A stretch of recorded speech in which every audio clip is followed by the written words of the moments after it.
When Afghan-born Wahid Aryan came to the United Kingdom 2 decades ago at the age of 15, he was told he'd probably become a taxi driver or a restaurant worker. But the former refugee had other ambitions. Having spent 15 years suffering from war in Afghanistan, hiding from the deadly rockets and the bombs and the shellings, and also having spent 3 years in a refugee camp suffering from malaria and tuberculosis, then that passion in me to become a doctor in the first place was instilled from an early age. Aryan followed his passion and is now a practicing doctor at Liverpool's Aintree University Hospital.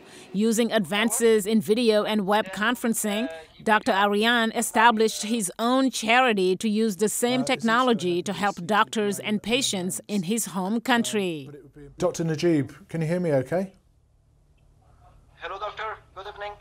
Hi, it's Dr. John Curtis here. We have a patient in here.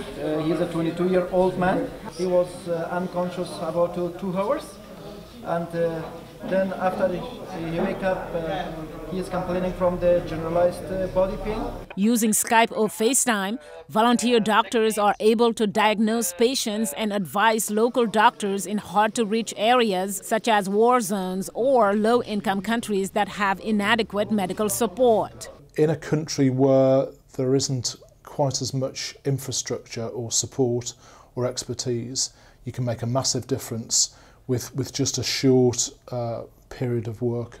On the receiving end at Wazir Akbar Khan Hospital in central Kabul, Dr. Najib Surabi says telehealing is beneficial to both health providers and patients. It's a very easy way to contact with them and to consult the patients through the telemedicine.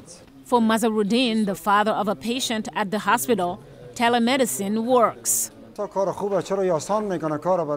It makes things easier for us to avoid traveling abroad, and it saves time.